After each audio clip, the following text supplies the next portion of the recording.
ውድ የዕለታዊ ዜና ቻናል ቤተሰቦች እንደምን ቆያችሁ? ዛሬ ይዘንላችሁ የመጣነው የህንዱ ጠቅላይ ሚኒስትር ናሬንድራ ሞዲ ማን ናቸው? ከሌሎች እነርሱን ለየት የሚያደርገው ምን ጉዳዮች ናቸው? በሚለው ላይ ትንታኔ ይዘንላችሁ መጥተናል። ከኛ ጋር መሆናቸውን እርግጠኛ ሁኑ። ሰብስክራይብ፣ ላይክ፣ ሼር፣ ኮሜንት ማድረጋችሁ እንዳይረሳ። ስለ ሞዲ ለየት ያሉ እውነታዎች።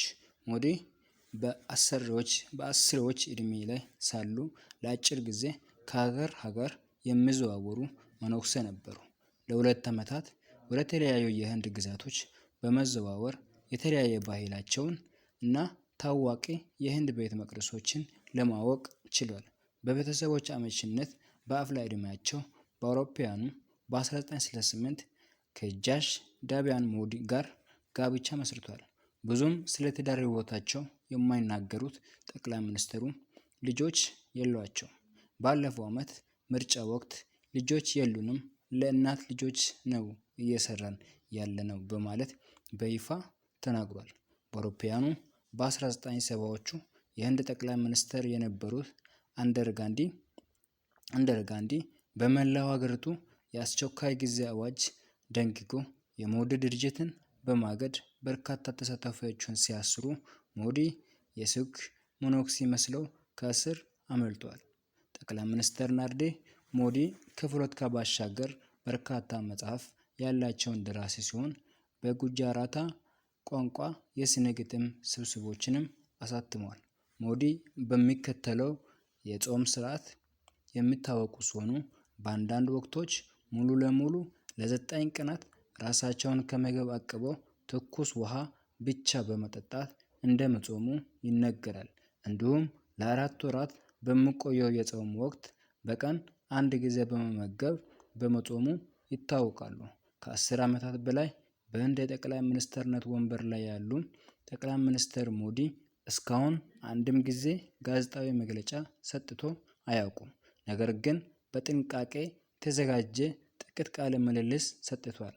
ናሬንድራ ሞዲ የተወለዱት በአውሮፓውያኑ መስከረም ወር ላይ በ1950ዎቹ ሲሆን ህንድ ነፃ ከወጣች በኋላ ተወልደው የመሪነትን ስልጣን የያዙ የመጀመሪያ መሪ ናቸው። ቀደምቶቹ ጠቅላይ ሚኒስትሮች በሙሉ የተወለዱት ህንድ በብሪታንያ ቅኝ ግዛት ስር ሳለች ነው። ለገጽታቸው ጠንቃቃ መሆናቸው የሚነገርላቸው ሞዲ በህዝብ ዘንድ ያላቸውን ገጽታ በጥንቃቄ መቅረጽ የቻሉ ናቸው።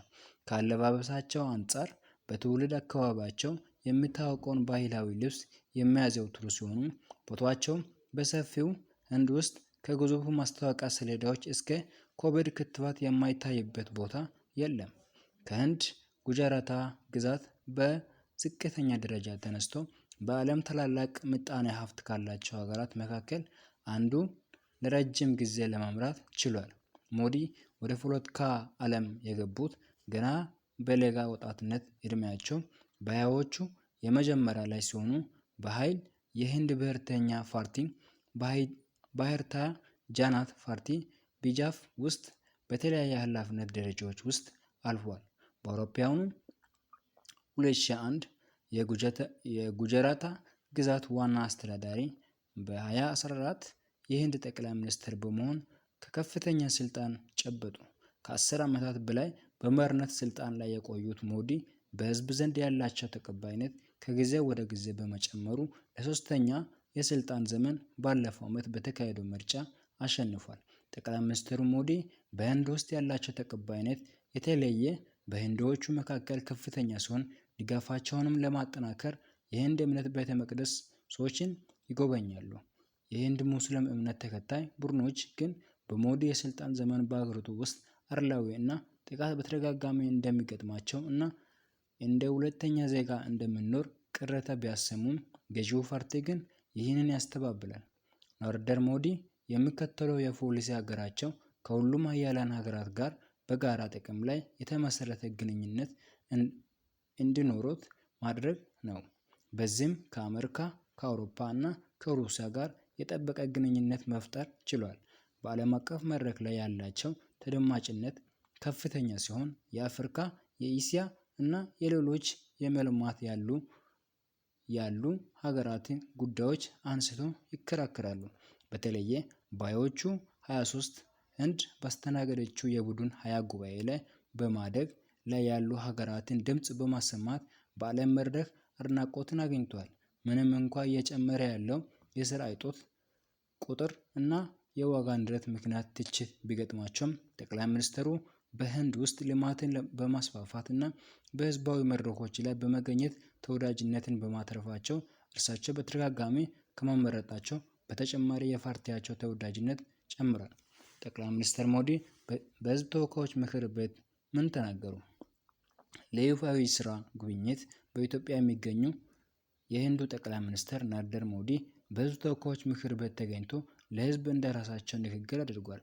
ሞዲ ረቡዕ ታኅሳስ 8 2018 ዓ.ም ለፌዴሬሽኑ እና ለህዝብ ተወካዮች ምክር ቤት አባላት ባደረጉት ንግግር ሁለቱ ሀገራት ያላቸውን ታሪካዊ ግንኙነት በማንሳት አድንቋል። በመካከላቸው ስገኝ ታላቅ ደስታ ይሰማኛል።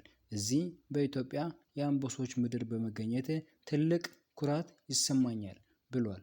በ1.4 ቢሊዮን ህንዳውያን ስምም የወዳጅነትን የመልካም ምኞት እና የወንድማማችነትን ሰላምታዬን አቀርብላችኋለሁ ብሏል። ጠቅላይ ሚኒስትር አብይ በተገኘበት ባደረጉት በዚህ ንግግር በህንድና በኢትዮጵያ መካከል ያለው ዘላቂ ትስስርን ጠንካራነት ገልጸዋል። ጠቅላይ ሚኒስትሩ በኢትዮጵያ ድር ቢያብር አንበሳ ያስር የሚል አባባል እንዳለ ተነግሮኛል።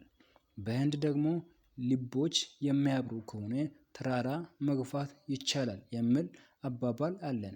እውነትም አብሮነት ጥንካሬ ነው፣ ትብብር ኃይል ነው ብሏል። ዛሬ በዓለም ደቡባዊ ክፍል ያለው ህዝብ እንደ ጥንታዊ ስልጣኔ ባለቤት እንደ ወዳጅ ኢትዮጵያ እና ህንድ በጋራ ይቆማሉ ሲሉ በሁለቱ ሀገራት መካከል ያለውን ትብብር ጠቅሷል። የህንድ ኩባንያዎች ከ5 ቢሊዮን ዶላር በላይ በኢትዮጵያ ውስጥ መዋዕለ ንዋዮች ማፍሰሳቸው የጠቀሱት ጠቅላይ ሚኒስትሩ በጨርቃ ጨርቅ፣ በማኑፋክቸሪንግ፣ በግብርና፣ በጤና እና በሌሎች ዘርፎች ላይ ተሰማርተው እንደሚገኙ አክሏል። የህንድ ኩባንያዎች ከየትኛውም የውጭ ባለሀብት በበለጠ በኢትዮጵያ ውስጥ ሀብታቸውን ያፈሰሱ በመሆናቸው ጠቅላይ ሚኒስትሩ ጠቅሶ ከ75,000 በላይ ለሚሆኑ ሰዎች የስራ ዕድል መፍጠራቸውን ጠቅሷል። የሁለቱ ሀገራት ግንኙነት በሁለትዮሽ ግንኙነት ወደ ስትራቴጂክ አጋርነት ከፍ ማለት የተናገሩት ጠቅላይ ሚኒስትር ሞዲ ይህም በቴክኖሎጂ፣ በፈጠራ፣ በማዕድን እና በአረንጓዴ ኢኮኖሚ መስኮች በሚደረገው ትብብር እንዲሁም አጋርነት እንደሚገልጽ ተናግረዋል። በኢትዮጵያና በህንድ መካከል ያለው ሁለንተናዊ ትብብር ተጠናክሮ ይቀጥላል ሲሉ የተናገሩት ጠቅላይ ሚኒስትሩ ሀገራቸው የምታደርገውን ድጋፍ ለማጠናከር ያላቸውን ዝግጅት ገልጿል። በቴክኖሎጂ ሽግግር፣ በሳይበር ደህንነት፣ በአቅም ግንባታ፣ በግብርና፣ በትምህርት፣ በጤና ላይ በትብብር ለመስራት ዝግጁ መሆናቸውን ተናግሯል። ሁለቱ ሀገራት ስለሚጋሯቸው ታሪኮች፣ ቅርሶች እና ፍላጎቶች ያነሱት ጠቅላይ ሚኒስትር ናሬንድራ ሞዲ በህንድና በኢትዮጵያ ህዝብ መዝሙር ውስጥ ሀገር በእናት መወሰሏን በማንሳት ያለውን መመሳሰል አስረድተዋል። ይህም የኩራት ምንጭ እና ለሀገር ያለ ኃላፊነትን ያሳያል ሲሉም አክሏል።